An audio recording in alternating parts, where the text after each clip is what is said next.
Goberna América Latina. Escuela de Política y Autogobierno.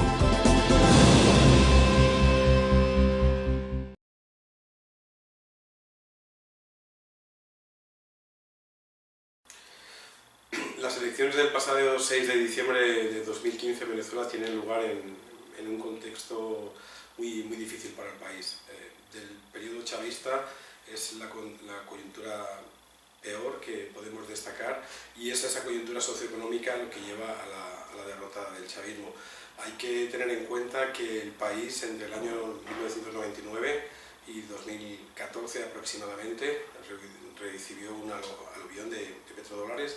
Aproximadamente se calcula, según el Banco Central de Venezuela, que el país recibió 850.000 millones de dólares. Sin embargo, cuando uno observa lo que está sucediendo en el país, el modelo económico que ha implantado la élite chavista, pues dice, bueno, ¿dónde está esa riqueza petrolera? Realmente, con el modelo económico y político que ha implantado el chavismo progresivamente, lo que nos encontramos es con una Venezuela prácticamente colapsada. Y es ese colapso del modelo económico el que lleva a esos resultados tan malos del chavismo en las pasadas elecciones parlamentarias. Unas elecciones parlamentarias que el chavismo, y en particular el presidente, planteó como un plebiscito, y fue un plebiscito que perdió. Por tanto, el contexto económico, insisto, es fundamental para entender lo sucedido.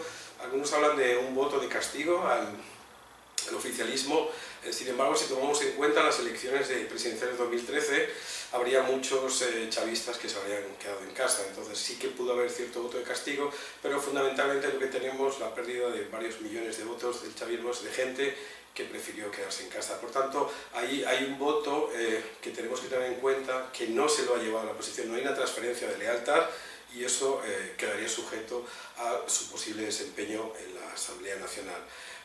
Este impacto de la coyuntura socioeconómica se agrava en términos de resultados por la incidencia del sistema electoral. Un sistema electoral que progresivamente introdujo cambios en el chavismo, en particular a partir del año 2009, y que básicamente le da un sesgo mayoritario, y ese sesgo mayoritario es lo que ha hecho que en esta ocasión se haya vuelto en contra del chavismo por su impopularidad. Y yo creo que esto es importante como segundo factor también destacarlo. Bien, ¿qué puede suceder en Venezuela? Hay que tener en cuenta que de los 5 poderes constitucionales, la Asamblea está en manos de la oposición por primera vez en la etapa chavista, con esa mayoría cualificada que de manera transitoria, y no sabemos si definitiva, ha perdido por acciones de la Sala Electoral del Tribunal Supremo de Justicia. Y los otros 4 poderes estaban en el chavismo. Yo creo que esto es importante tenerlo en cuenta, porque inicialmente pudiera pensarse que las elecciones abren la vía democratizadora en Venezuela desde un punto de vista liberal y democrático, pero yo creo que una lectura mucho más reposada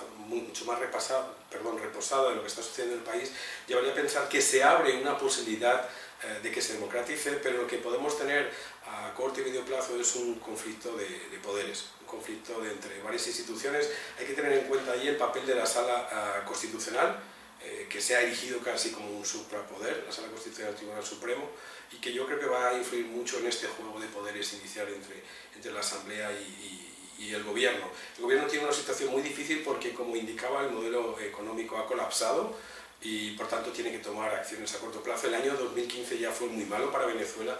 Se calcula, según el Fondo Monetario Internacional, que el PIB pudo caer el 10%, y la inflación es la más alta no solo de América Latina, sino del mundo.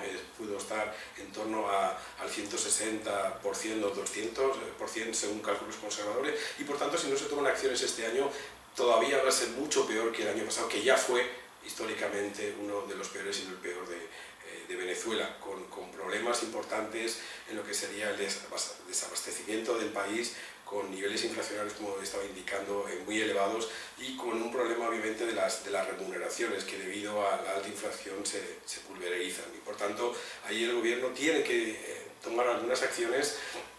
Ahí va a entrar en un juego con la Asamblea, y el Gobierno va a intentar obviamente endosarle la responsabilidad a la Asamblea, si no algunas iniciativas suyas no salen adelante, o por lo menos hacerle corresponsable. Yo lo que creo ahí que lo que pudiera pasar es que en un primer momento, digamos 6 meses la oposición va a intentar ahí llegar a unos acuerdos con el gobierno además ha nombrado un vicepresidente que puede entenderse como una figura más operadora políticamente, ¿no?, para dialogar con la Asamblea, van a seguir las diferencias de fondo, van a intentar algunos acuerdos, y yo creo que si la oposición no viese ahí voluntad seria por parte del gobierno de tomar decisiones importantes para cambiar el modelo económico y en parte político, entonces recurriría a algunos de los mecanismos establecidos en la Constitución.